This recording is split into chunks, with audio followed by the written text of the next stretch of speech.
কৃষকদের কাছে অতি পরিচিত শব্দ অ্যামোনিয়াম নাইট্রেট রাসায়নিক সার।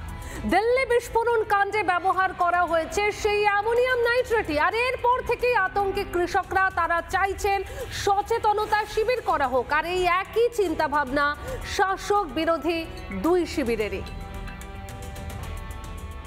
অ্যামোনিয়াম নাইট্রেট আমাদের গ্রাম বাংলার কৃষকদের কাছে একটা পরিচিত রাসায়নিক সার।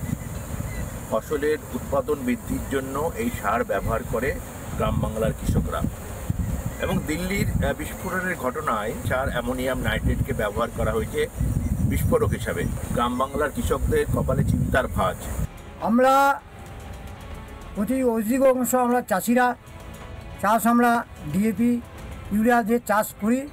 এই দিল্লিতে যে বিস্ফোরণটা ঘটেছে, এই যে সারের যে একটা শোনা যাচ্ছে অ্যামোনিয়াম নাইট্রেট সেটার জন্য আমরা চাষিদিকে সবাইকে দেখেছি, আমরা বিশাল আতঙ্কে আছি। এটা সম্বন্ধে দিল্লিতে বিস্ফোরণের ঘটনায় ওইটা ব্যবহার করা হয়েছে, ওইটা শোনা যাচ্ছে।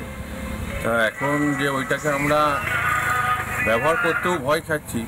আমরা বলছি 1 নম্বর ব্লকের কৃষি প্রধান এলাকায় চাকতুল রন্ডিয়ার গিয়ে কৃষকদের সঙ্গে কথা বলে জানতে পারি তাদের চোখে মুখে একটা আতঙ্ক। এই ধরনের এত বড় বিস্ফোরণ ঘটেছে, এটা নিয়ে আমরা খুব আতঙ্কিত হয়ে গেছি। সম্প্রতি দিল্লি বিস্ফোরণের পরে তাদের মধ্যে একটা আতঙ্ক ছড়িয়ে পড়েছে যে এইভাবে যদি হয় তাহলে তাদের ঘরে যদি বিস্ফোরণ হতে পারে।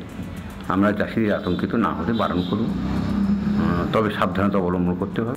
এবং বিজেপির পক্ষ থেকে তারাও জানিয়েছে, তারাও এই সচেতনতা শিবির করে এই রাসায়নিক সার অ্যামোনিয়াম নাইট্রেট সম্বন্ধে সজাগ করবে কৃষকদের। দুর্গাপুর থেকে রমেন মজুমদারের রিপোর্ট, রিপাবলিক বাংলা।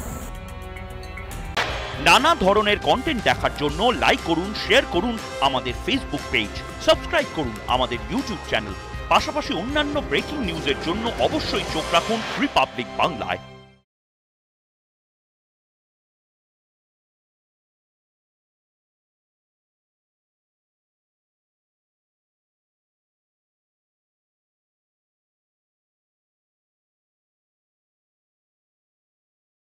নানা ধরনের কন্টেন্ট দেখার জন্য লাইক করুন, শেয়ার করুন আমাদের ফেসবুক পেজ, সাবস্ক্রাইব করুন আমাদের ইউটিউব চ্যানেল। পাশাপাশি অন্যান্য ব্রেকিং নিউজের জন্য অবশ্যই চোখ রাখুন রিপাবলিক বাংলায়।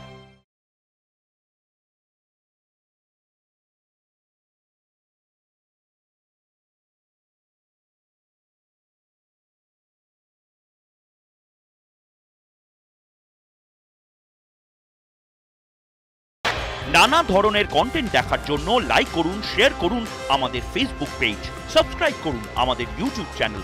পাশাপাশি অন্যান্য ব্রেকিং নিউজের জন্য অবশ্যই চোখ রাখুন রিপাবলিক বাংলায়।